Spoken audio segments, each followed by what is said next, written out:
ಯೇಸುವೆ ಸ್ತೋತ್ರ, ಯೇಸುವೆ ವಂದನೆ. ಆತ್ಮೀಯ ಸಹೋದರ ಸಹೋದರಿಯರೇ, ನಿಮಗೆಲ್ಲರಿಗೂ ಸಾಧಾರಣ ಕಾಲದ 17ನೆಯ ಭಾನುವಾರದ ಸುವಾರ್ತೆಯ ಧ್ಯಾನಕ್ಕೆ ಸ್ವಾಗತ, ಸುಸ್ವಾಗತ. ಇಂದು ಜುಲೈ 30ನೆಯ ತಾರೀಕು. ಪ್ರಾರ್ಥಿಸೋಣ. ಸ್ತುತಿಗಳ ಮಧ್ಯೆ ವಾಸಿಸುವ ತಂದೆಯಾದ ದೇವರೇ, ನಿಮ್ಮ ನಾಮಕ್ಕೆ ಅನಂತ ಕೋಟಿ ಸ್ತುತಿ ಸ್ತೋತ್ರ ವಂದನೆಗಳನ್ನು ಸಲ್ಲಿಸುತ್ತೇನೆ ಪ್ರಭುವೆ. ಈ ದಿನ ಈ ಸ್ವಾರ್ತೆ ಆಲಿಸುವಾಗ ಈ ಸ್ವಾರ್ಥೆಯನ್ನು ಆಲಿಸಲು ನಮಗೆ ಬೇಕಾದ ಪವಿತ್ರಾತ್ಮರ ಜ್ಞಾನವನ್ನು ಕರುಣಿಸಿರಿ, ಪವಿತ್ರಾತ್ಮರನ್ನು ನಮ್ಮ ಮೇಲೆ ಕಳುಹಿಸಿರಿ. ಈ ಸ್ವಾರ್ಥ ನಮಗೆ ಸೌಖ್ಯ ತರಲಿ, ಬಿಡುಗಡೆ ತರಲಿ ಮತ್ತು ಆಶೀರ್ವಾದವಾಗಿ ಮಾರ್ಪಡಲಿ. ಯೇಸು ನಾಮದಲ್ಲಿ ಪ್ರಾರ್ಥಿಸುತ್ತೇವೆ, ಆಮೆನ್. ಅರಸರುಗಳ ಮೊದಲನೆಯ ಪುಸ್ತಕದಿಂದ ವಾಚನ, ಅಧ್ಯಾಯ 3, ವಾಕ್ಯಗಳು 5 ಮತ್ತು 7-12. ದೇವರಾದ ಸರ್ವೇಶ್ವರ ಆ ರಾತ್ರಿ ಕನಸಿನಲ್ಲಿ ಸೊಲೊಮೋನನಿಗೆ ಕಾಣಿಸಿಕೊಂಡರು. ನಿನಗೆ ಯಾವ ವರ ಬೇಕು ಕೇಳಿಕೋ ಎಂದು ಹೇಳಿದರು.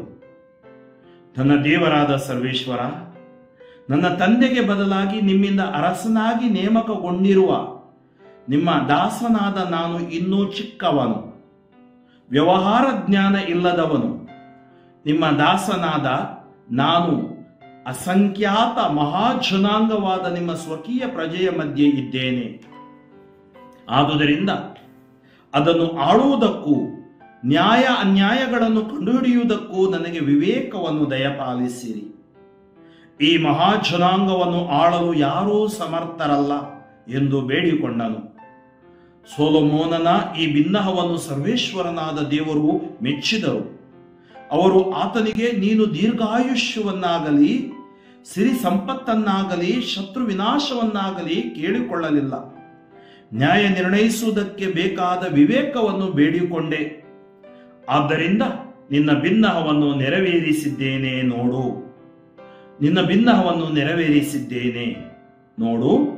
ನಿನಗೆ ಜ್ಞಾನವನ್ನು ವಿವೇಕವನ್ನು ಅನುಗ್ರಹಿಸಿದ್ದೇನೆ. ನಿನ್ನಂಥ ಜ್ಞಾನಿಯು ಹಿಂದೆ ಇರಲಿಲ್ಲ, ಮುಂದೆಯೂ ಇರುವುದಿಲ್ಲ.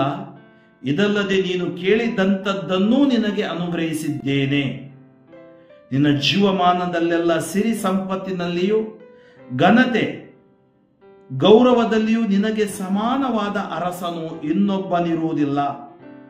ನೀನು ನಿನ್ನ ತಂದೆ ದಾವೀದನಂತೆ ನನ್ನ ಮಾರ್ಗದಲ್ಲೇ ನಡೆದು ನನ್ನ ಆಜ್ಞಾವಿಧಿಗಳನ್ನು ಕೈಗೊಳ್ಳುವುದಾದರೆ ನಿನ್ನ ಆಯುಷ್ಯವನ್ನು ಹೆಚ್ಚಿಸುವೆನು ಎಂದರು. ಸೊಲೊಮೋನನು ನಿದ್ರೆಯಿಂದ ಎಚ್ಚೆತ್ತಾಗ ಅದು ಕನಸೆಂದು ತಿಳಿದುಕೊಂಡನು. ಅವನು ಜೆರುಸಲೇಮಿಗೆ ಬಂದ ನಂತರ ಸರ್ವೇಶ್ವರನ ಒಡಂಬಡಿಕೆಯ ಮಂಜೂಷದ ಮುಂದೆ ನಿಂತು ದಹನ ಬಲಿಗಳನ್ನೂ ಶಾಂತಿ ಸಮಾಧಾನದ ಬಲಿಗಳನ್ನು ಸಮರ್ಪಿಸಿ ತನ್ನ ಎಲ್ಲಾ ಪರಿವಾರದವರಿಗೆ ಔತಣವನ್ನು ಏರ್ಪಡಿಸಿದನು. ಕೀರ್ತನೆ 119. ನಿನ್ನ ಧರ್ಮಶಾಸ್ತ್ರ ಪ್ರಭು ನನಗೆ ಪರಮ ಪ್ರಿಯ. ಹೇ ಪ್ರಭು, ನೀನೇ ನನ್ನ ಪಾಲಿನ ಸ್ವಾಸ್ಥ್ಯ. ನಿನ್ನ ವಾಕ್ಯದ ಪಾಲನೆಯೇ ನಾಗೈದ ನಿರ್ಣಯ. ಸಾವಿರಾರು ಚಿನ್ನ ಬೆಳ್ಳಿ ನಾಣ್ಯಗಳಿಗಿಂತ ನಿನ್ನ ಬಾಯಿಂದ ಬಂದ ಧರ್ಮಶಾಸ್ತ್ರ ಉಚಿತ. ನಿನ್ನ ಧರ್ಮಶಾಸ್ತ್ರ ಪ್ರಭು ನನಗೆ ಪರಮ ಪ್ರಿಯ. ನಿನ್ನ ದಾಸನಿಗೆ ನೀನು ನುಡಿದ ಪ್ರಕಾರ ಸಾಂತ್ವನ ನೀಡಲಿ ಎನಗೆ ನಿನ್ನ ಛಲ ಪ್ರೀತಿ. ನಾ ಬದುಕುವಂತೆ ತೋರೆನಗೆ ನಿನ್ನ ದಯೆ. ನಿನ್ನ ಧರ್ಮಶಾಸ್ತ್ರ ನನಗೆ ಪರಮ ಪ್ರಿಯ. ನಿನ್ನ ಧರ್ಮಶಾಸ್ತ್ರ ಪ್ರಭು ನನಗೆ ಪರಮ ಪ್ರಿಯ. ಚಿನ್ನ ಅಪರಂಜಿಗಿಂತಲೂ ಪ್ರಿಯ ನಿನ್ನ ಆಜ್ಞೆಗಳು ನನಗೆ ಸುಪ್ರಿಯ. ನ್ಯಾಯವಾಗಿವೆ ನಿನ್ನ ನಿಯಮಗಳೆಲ್ಲ, ನನಗೆ ಹಾಗೆ ಮಿಥ್ಯ ಮಾರ್ಗಗಳೆಲ್ಲ. ನಿನ್ನ ಧರ್ಮಶಾಸ್ತ್ರ ಪ್ರಭು ನನಗೆ ಪರಮ ಪ್ರಿಯ. ಅಪೂರ್ವವಾದ ನಿನ್ನ ಕಟ್ಟಳೆಗಳನ್ನು ಹೃತ್ಪೂರ್ವಕವಾಗಿ ನಾ ಪಾಲಿಪೆನು. ತರೋದು ನಿನ್ನ ವಾಕ್ಯೋಪದೇಶ, ಸರಳ ಜನರಿಗೆ ಜ್ಞಾನ ಪ್ರಕಾಶ. ನಿನ್ನ ಧರ್ಮಶಾಸ್ತ್ರ ಪ್ರಭು ನನಗೆ ಪರಮ ಪ್ರಿಯ. ರೋಮನರಿಗೆ ಬರೆದ ಪತ್ರದಿಂದ ವಾಚನ, ಅಧ್ಯಾಯ 8, ವಾಕ್ಯಗಳು 28-30. ಸಹೋದರರೇ, ದೇವರನ್ನು ಪ್ರೀತಿಸುವವರಿಗೂ ದೇವರ ಸಂಕಲ್ಪದ ಮೇರೆಗೆ ಕರೆ ಹೊಂದಿದವರಿಗೂ ಸಕಲವು ಹಿತಕರವಾಗಿ ಪರಿಣಮಿಸುವುದು. ಇದನ್ನು ನಾವು ಚೆನ್ನಾಗಿ ಅರಿತಿದ್ದೇವೆ. ದೇವರು ಯಾರನ್ನು ತಮ್ಮವರೆಂದು ಮೊದಲೇ ಆರಿಸಿಕೊಂಡರೋ ಅವರನ್ನು ತಮ್ಮ ಪುತ್ರನ ಅನುರೂಪಿಗಳಾಗುವಂತೆ ಆಗಲೇ ನೇಮಿಸಿದರು. ಹೀಗೆ ಅನೇಕ ಸಹೋದರರಲ್ಲಿ ತಮ್ಮ ಪುತ್ರನೇ ಜ್ಯೇಷ್ಠನಾಗಿರಬೇಕೆಂಬುದು ದೇವರ ನಿರ್ಧಾರವಾಗಿದೆ. ಹೀಗೆ ಯಾರನ್ನು ಮೊದಲೇ ನೇಮಿಸಿದ್ದರೋ ಅವರನ್ನು ಕರೆದಿದ್ದಾರೆ. ಯಾರನ್ನು ಕರೆದಿದ್ದಾರೋ ಅವರನ್ನು ತಮ್ಮೊಡನೆ ಸತ್ಸಂಬಂಧದಲ್ಲಿ ಇರಿಸಿಕೊಂಡಿದ್ದಾರೆ. ಯಾರನ್ನು ತಮ್ಮೊಡನೆ ಸತ್ಸಂಬಂಧದಲ್ಲಿ ಇರಿಸಿಕೊಂಡಿದ್ದಾರೋ ಅವರನ್ನು ಮಹಿಮಾ ಪದವಿಗೆ ಸೇರಿಸಿಕೊಂಡಿದ್ದಾರೆ. ಘೋಷಣೆ: ಅಲ್ಲೆಲುಯ್ಯ, ಅಲ್ಲೆಲುಯ್ಯ. ಮಾರ್ಗವು ಸತ್ಯವೂ ನಾನೇ. ನನ್ನ ಮುಖಾಂತರ ಬಾರದ ಹೊರತು ಯಾರೂ ಪಿತನ ಬಳಿಗೆ ಬರಲಾರರು. ಶುಭ ಸಂದೇಶ ಮತ್ತಾಯ ಅಧ್ಯಾಯ 13:44-52. ಆ ಕಾಲದಲ್ಲಿ ಯೇಸು ಜನಸಮೂಹಕ್ಕೆ ಹೀಗೆಂದರು: ಸ್ವರ್ಗ ಸಾಮ್ರಾಜ್ಯವನ್ನು ಹೊಲದಲ್ಲಿ ಹೂಳಿಟ್ಟ ನಿಧಿಗೆ ಹೋಲಿಸಬಹುದು. ಇದನ್ನು ಒಬ್ಬನು ಪತ್ತೆ ಹಚ್ಚಿ ಅಲ್ಲಿಯೇ ಮುಚ್ಚಿಡುತ್ತಾನೆ. ತನಗಾದ ಸಂತೋಷದಿಂದ ಹೋಗಿ ತನಗೆ ಇದ್ದು ಬದ್ದುದೆಲ್ಲವನ್ನು ಮಾರಿ ಆ ಹೊಲವನ್ನೇ ಕೊಂಡು ಬಿಡುತ್ತಾನೆ. ಸ್ವರ್ಗ ಸಾಮ್ರಾಜ್ಯವನ್ನು ಉತ್ತಮವಾದ ಮುತ್ತು ರತ್ನಗಳನ್ನು ಹುಡುಕಿಕೊಂಡು ಹೋಗುವ ವರ್ತಕನಿಗೂ ಹೋಲಿಸಬಹುದು. ಅನರ್ಘ್ಯವಾದ ಒಂದು ಮುತ್ತನ್ನು ಕಂಡ ಕೂಡಲೇ ವರ್ತಕ ತನ್ನ ಆಸ್ತಿಪಾಸ್ತಿಯನ್ನು ಮಾರಿ ಆ ಮುತ್ತನ್ನು ಕೊಂಡುಕೊಳ್ಳುತ್ತಾನೆ. ಸ್ವರ್ಗ ಸಾಮ್ರಾಜ್ಯವನ್ನು ಒಂದು ಮೀನು ಬಲೆಗೆ ಹೋಲಿಸಬಹುದು. ಬೆಸ್ತರು ಬಲೆಯನ್ನು ಸಮುದ್ರದಲ್ಲಿ ಬೀಸಿ ಎಲ್ಲಾ ಜಾತಿಯ ಮೀನುಗಳನ್ನು ಹಿಡಿಯುತ್ತಾರೆ. ಬಲೆ ತುಂಬಿದ ಮೇಲೆ ಅದನ್ನು ದಡಕ್ಕೆ ಎಳೆದು ಕುಳಿತುಕೊಂಡು ಒಳ್ಳೆಯ ಮೀನುಗಳನ್ನು ಮಾತ್ರ ಆರಿಸಿಕೊಂಡು ಬುಟ್ಟಿಗೆ ಹಾಕಿಕೊಳ್ಳುತ್ತಾರೆ. ಕೆಟ್ಟವನ್ನು ಎಸೆದು ಬಿಡುತ್ತಾರೆ. ಕಾಲಾಂತ್ಯದಲ್ಲಿ ಇದರಂತೆಯೇ ಆಗುವುದು. ದೇವದೂತರು ಹೊರಟು ಬಂದು ದುರ್ಜನರನ್ನು ಸಜ್ಜನರಿಂದ ಬೇರ್ಪಡಿಸುವರು, ದುರ್ಜನರನ್ನು ಅಗ್ನಿಕುಂಡದಲ್ಲಿ ಹಾಕುವರು. ಅಲ್ಲಿ ಅವರು ಕಟಕಟನೆ ಹಲ್ಲು ಕಡಿದುಕೊಂಡು ಗೋಳಾಡುವರು. ಇದೆಲ್ಲ ನಿಮಗೆ ಅರ್ಥವಾಯಿತೇ ಎಂದು ಯೇಸು ಸ್ವಾಮಿ ಕೇಳಿದರು. ಶಿಷ್ಯರು ಅರ್ಥವಾಯಿತು ಎಂದರು. ಆಗ ಯೇಸು ಹಿಂತಿರಲು, ಸ್ವರ್ಗ ಸಾಮ್ರಾಜ್ಯದಲ್ಲಿ ಶಿಷ್ಯನಾಗಿರುವ ಪ್ರತಿಯೊಬ್ಬ ಶಾಸ್ತ್ರಜ್ಞನು ಮನೆಯ ಯಜಮಾನ ಇದ್ದ ಹಾಗೆ. ಅವನು ತನ್ನ ಉಗ್ರಾಣದಿಂದ ಹೊಸ ಹಾಗೂ ಹಳೆಯ ವಸ್ತುಗಳನ್ನು ಹೊರಗೆ ತರುತ್ತಾ ಇರುತ್ತಾನೆ ಎಂದರು. ಪ್ರಭು ಯೇಸುವಿನಲ್ಲಿ ಆತ್ಮೀಯ ಸಹೋದರ ಸಹೋದರಿಯರೇ, ಇಂದಿನ ವಾಚನಗಳು ನಮಗೆ ವಿಶೇಷವಾದ ಒಂದು ಬೆಳಕನ್ನು ನೀಡುತ್ತವೆ. ಈ ದಿನಗಳಲ್ಲಿ ನಾವು ಬಿತ್ತುವವನ ಸಾಮತಿ, ಕಳೆಗಳು ಮತ್ತು ಗೋಧಿ ಅನೇಕ ಸಾಮತಿಗಳನ್ನು ಆಲಿಸಿದೆವು. ಇವತ್ತು ಕೂಡ ಆ ವರ್ತಕನ ಸಾಮತಿ, ಅನರ್ಘ್ಯವಾದ ಮುತ್ತಿನ ಸಾಮತಿ, ಬಲೆಗಳಲ್ಲಿ ಬೀಳುವ ಮೀನಿನ ಸಾಮತಿ. ಯೇಸು ಇದೆಲ್ಲವನ್ನು ಹೇಳುವಾಗ ಇದು ಅರ್ಥವಾಯಿತೆ ಅಂತ ಕೇಳ್ತಾರೆ. ಅರ್ಥವಾಗಬೇಕಾದ್ರೆ ನಾವು ನಮ್ಮ ಋನ್ಮನಗಳನ್ನು ತೆರೆದಿಡಬೇಕು. ಅರ್ಥವಾಗಬೇಕಾದ್ರೆ ನಾವು ದೇವರಿಗೆ ವಿಧೇಯರಾಗಬೇಕು. ಅರ್ಥವಾಗಬೇಕಾದ್ರೆ ನಾವು ನಮ್ಮನ್ನೇ ದೇವರಿಗೆ ಸಮರ್ಪಿಸಬೇಕು. ದೇವರ ವಾಕ್ಯದಲ್ಲಿ ಭರವಸೆ ಇಡಬೇಕು. ಮಾತ್ರವಲ್ಲ, ನಮ್ಮ ಅಂತಿಮ ದಿನದ ಅಥವಾ ಅಂತ್ಯ ಹೇಗೆ ಬರುತ್ತೆ ಅದರ ಕುರಿತು ಎಚ್ಚರಿಕೆಯೂ ಕೂಡ ದೇವರು ನಮಗೆ ತಿಳಿಸುತ್ತಾರೆ. ನಾವು ಈ ಲೋಕದವರು ಮಾತ್ರವಲ್ಲ, ನಾವು ಸದಾ ಜೀವಿಸುವ, ನಿತ್ಯ ಜೀವ ಜೀವಿಸುವ ಆ ಲೋಕ, ಸ್ವರ್ಗ ಲೋಕದ ಕುರಿತು ಯೇಸು ಹೇಳ್ತಾರೆ. ಇಲ್ಲಿ ನಾವಿರೋದು ಹೇಳ್ತೀವಿ, ಇಲ್ಲಿರೋದು ಸುಮ್ಮನೆ, ಅಲ್ಲಿ ನಮ್ಮ ಮನೆ ಅಂತೀವಿ. ಇಲ್ಲಿ ಒಂದು ಪಾಸಿಂಗ್ ವರ್ಲ್ಡ್, ಕೆಲವು ವರ್ಷಗಳ ಕಾಲ ನಾವು ಇರ್ತೀವಿ. ಆದರೆ ಶಾಶ್ವತವಾದ ನಿವಾಸಕ್ಕೆ ನಾವು ಹೋಗ್ಬೇಕಾದ್ರೆ ಸ್ವರ್ಗ ಸಾಮ್ರಾಜ್ಯದ ಮಕ್ಕಳಾಗಿ ಇಲ್ಲಿ ಬಾಳಿದಾಗ ಅಲ್ಲೂ ಕೂಡ ಬಾಳಲು ಸಾಧ್ಯವಾಗುತ್ತೆ. ನೋಡಿ, ಈ ಲೋಕದಲ್ಲಿರುವಾಗ ನಮಗೆ ಆಸೆಗಳು ಇರ್ತವೆ. ನಂದು, ನಾನು, ನನಗೆ ಬೇಕು, ಇದೆಲ್ಲ ನಮ್ದು ಸ್ವಾರ್ಥ. ಆದರೆ ಇವತ್ತು ಸೊಲೊಮೋನ ನಮಗೆ ಇದರಿಂದ ಹೊರಗಡೆ ಬರುವುದನ್ನು ಕಲಿಸುತ್ತಾನೆ. ದಾವೀದನ ನಂತರ ಬತ್ಸಬೆಯ ಮಗ, ಮೊದಲ ಮಗ ಸತ್ತು ಹೋಗ್ತಾನೆ. ಎರಡನೇ ಮಗ ಬತ್ಸಬೆಯ ಜೀವನವನ್ನು ದಾವೀದನೊಟ್ಟಿಗೆ ಸರಿಪಡಿಸಿದಾಗ ಸೊಲೊಮೋನ ಹುಟ್ಟುತ್ತಾನೆ. ಸೊಲೊಮೋನ ಅರಸನಾಗ್ತಾನೆ. ಅರಸನಾಗುವಾಗ ಆತನಿಗೊಂದು ಕನಸು ಕಾಣುತ್ತೆ. ಆ ಕನಸಿನಲ್ಲಿ ದೇವರು ಕೇಳ್ತಾರೆ, ನಿನಗೆ ಏನು ಬೇಕು ಕೇಳು.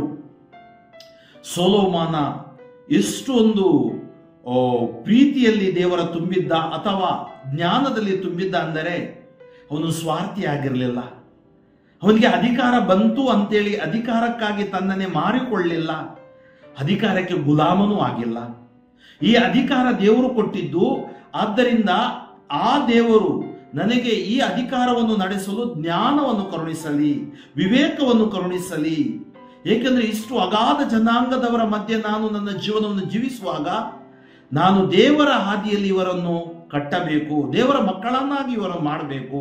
ದೇವರು ಬಹಳವಾಗಿ ಮೆಚ್ಚಿಕೊಂಡ್ರು.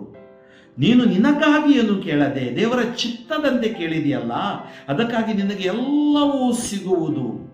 ಐಶ್ವರ್ಯ ಅದೆಲ್ಲವೂ ಅವನಿಗೆ ದೇವರು ಕೊಟ್ಟರು. ಆದರೆ ಸೊಲೊಮೋನನಿಗಿಂತ ಆ ಊರಿನಲ್ಲಿ ಅಥವಾ ರಾಜರುಗಳಲ್ಲಿ ಜ್ಞಾನಿ ಇರಲಿಲ್ಲ.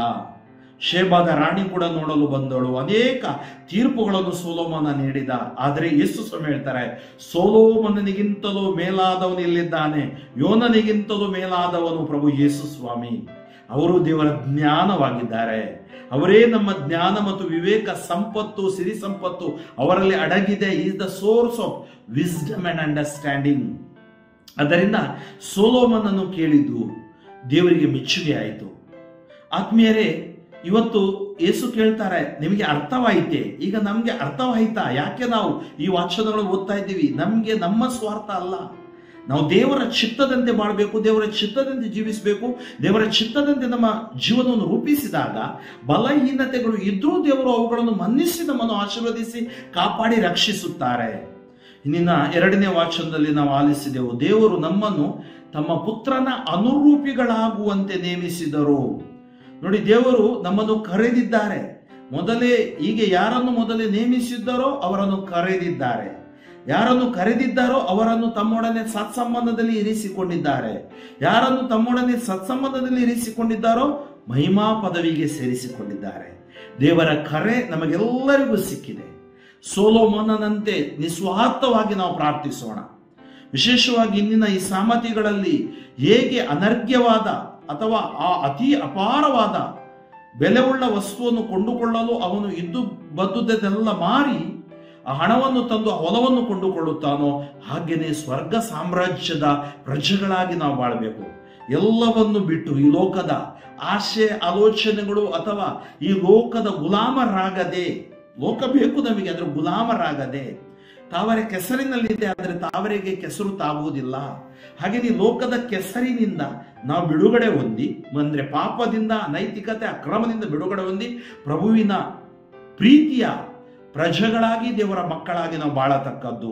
ಮತ್ತು ನಮಗೆ ದೇವರು ತಯಾರಿಸಲ್ಪಟ್ಟ ಆ ರಾಜ್ಯದೊಳಗೆ ನಾವು ಪ್ರವೇಶಿಸಲು ನಾವು, ನಮ್ಮ ಕುಟುಂಬ, ನಮ್ಮ ಧರ್ಮ ಕೇಂದ್ರ, ನಮ್ಮ ಮಕ್ಕಳು ಮತ್ತು ಎಲ್ಲರೂ ಅದನ್ನು ಪಡೆಯುವಂತೆ ಇಂದಿನ ಈ ಒಂದು ಧ್ಯಾನದಲ್ಲಿ ನಾವು ಪ್ರಾರ್ಥಿಸೋಣ. ದಯಾಮಯ ದೇವರು ನಮ್ಮೆಲ್ಲರನ್ನು ಅರಸಿ ಆಶೀರ್ವದಿಸಿ ಕಾಪಾಡಲಿ ಮತ್ತು ನಿತ್ಯ ಜೀವದೆಡೆಗೆ ನಮ್ಮನ್ನು ಅವರು ನಡೆಸಲಿ, ಅವರ ಆತ್ಮರಿಂದ ನಮ್ಮಲ್ಲಿ ತುಂಬಲೆಂದು ಪ್ರಾರ್ಥಿಸುತ್ತೇನೆ. ಸ್ತುತಿಗಳ ಮಧ್ಯೆ ವಾಸಿಸುವ ತಂದೆಯಾದ ದೇವರೇ, ನಿಮ್ಮ ನಾಮಕ್ಕೆ ಅನಂತ ಕೋಟಿ ಸ್ತುತಿ ಸ್ತೋತ್ರ ವಂದನೆಗಳನ್ನು ಸಲ್ಲಿಸುತ್ತೇನೆ. ಇಂದು ವಿಶೇಷವಾಗಿ ಸೊಲೊಮೋನನು ಬೇಡಿದ ಹಾಗೆ ಈ ಲೋಕಕ್ಕೆ ನಾವು ಸೇರಿದವರಾಗಿದ್ದರೂ ಈ ಲೋಕದವರಲ್ಲ, ನಿಮಗೆ ಸೇರಿದವರಾಗಿದ್ದೇವೆ. ಸ್ವರ್ಗ ಸಾಮ್ರಾಜ್ಯದ ಕುರಿತು, ನಿತ್ಯ ಜೀವದ ಕುರಿತು ನೀವು ಅನೇಕ ರೀತಿಯಲ್ಲಿ ಸಾಮತಿಗಳ ಮೂಲಕ ಬೋಧಿಸುತ್ತಾ ಇದ್ದೀರಿ. ಅದೆಲ್ಲವನ್ನು ಅರ್ಥೈಸಿ ಗ್ರಹಿಸಿ ನಿಮ್ಮ ರಾಜ್ಯದ ಮಕ್ಕಳಾಗಿ ಲೋಕದಲ್ಲಿ ನಾವು ಮೌಲ್ಯಗಳ ಆಧಾರಿತ ಶುಭ ಸಂದೇಶದ ಮೌಲ್ಯಗಳು ನಮ್ಮಲ್ಲಿ ಅಳವಡಿಸಿ ಜೀವಿಸಲು, ನಿಮ್ಮ ಸಂಸ್ಕಾರಗಳಲ್ಲಿ ಬಾಳಲು ಮತ್ತು ಆಜ್ಞೆಗಳನ್ನು ಪಾಲಿಸಿ ಜೀವಿಸಲು ವಿಧೇಯರಾಗಲು ಕೃಪೆ ನೀಡಿರಿ. ವಾಕ್ಯದ ಜ್ಞಾನ ನೀಡಿರಿ, ಬಲ ನೀಡಿರಿ, ಎಲ್ಲ ಕೇಡುಗಳಿಂದ ಕಾದು ರಕ್ಷಿಸಿರಿ. ನಮ್ಮೊಳಗಡೆ ಇರುವ ಅಸಹನೆಗಳು, ದ್ವೇಷ, ಮತ್ಸರ, ವೈಷಮ್ಯಗಳು ದೂರವಾಗಲಿ. ಎಲ್ಲ ಕಾಯಿಲೆಗಳು ಯೇಸು ನಾಮದಲ್ಲಿ ಬಿಟ್ಟು ಸುಟ್ಟು ಬೂದಿಯಾಗಲಿ. ವಿಶ್ವದ ಮೇಲೆ ನಿಮ್ಮ ಕರುಣೆ ಇಳಿದು ಬರಲಿ. ನಿಮ್ಮ ಸಂರಕ್ಷಣಾ ಯೋಜನೆಯನ್ನು ಪ್ರತಿಯೊಬ್ಬರು ಅನುಭವಿಸುವಂತಾಗಲಿ. ನಾವು ಮಾಡುವ ಪ್ರತಿಯೊಂದು ಸೇವೆಯಲ್ಲೂ ದೇವ ನಿನ್ನ ಸೇವಕರನ್ನು ಮುಟ್ಟಿ ಆಶೀರ್ವದಿಸು. ವಿಶೇಷವಾಗಿ ಎಷ್ಟೋ ಮಂದಿ ವಾಟ್ಸಪ್, ಇಮೇಲ್, ಫೇಸ್ಬುಕ್ ಮೂಲಕ ಪ್ರಾರ್ಥನೆ ಕೇಳಿಕೊಂಡಿದ್ದಾರೆ. ಅವರೆಲ್ಲರ ಪ್ರಾರ್ಥನೆಗಳನ್ನು ಆಲಿಸಿ ಅದ್ಭುತಗಳನ್ನು ಕರುಣಿಸು ಕರ್ತನೆ. ಯೇಸು ನಾಮದಲ್ಲಿ ಪ್ರಾರ್ಥಿಸುತ್ತೇವೆ ಜೀವವುಳ್ಳ ತಂದೆಯೇ. ಯೇಸು ನಾಮದಲ್ಲಿ ನಿಮಗೆ ಜಯ, ಬಿಡುಗಡೆ, ಸೌಖ್ಯ, ಸ್ವಸ್ಥತೆ ಘೋಷಿಸಿ ಪ್ರಾರ್ಥಿಸುತ್ತೇನೆ. ಆಮೇನ್. ಸರ್ವಶಕ್ತ ದೇವರಾದ ಪಿತಾ ಮತ್ತು ಸುತ ಮತ್ತು ಪವಿತ್ರಾತ್ಮರು ನಿಮ್ಮನ್ನು ಹರಸಿ ಆಶೀರ್ವದಿಸಿ ಸದಾಕಾಲ ಕಾಪಾಡಲಿ. Amen. Father Franklin D'Souza, Shivamogga ಧರ್ಮಕ್ಷೇತ್ರ. ನನಗಾಗಿಯೂ ನನ್ನ ಸ್ವಾರ್ಥ ಸೇವೆಗಾಗಿಯೂ ಪ್ರಾರ್ಥಿಸಿರಿ. ಸಾಧ್ಯವಾದಷ್ಟು ಜನರಿಗೆ ಈ ಸಂದೇಶವನ್ನು ಹಂಚಿಕೊಳ್ಳಿರಿ. ಆಮೇನ್.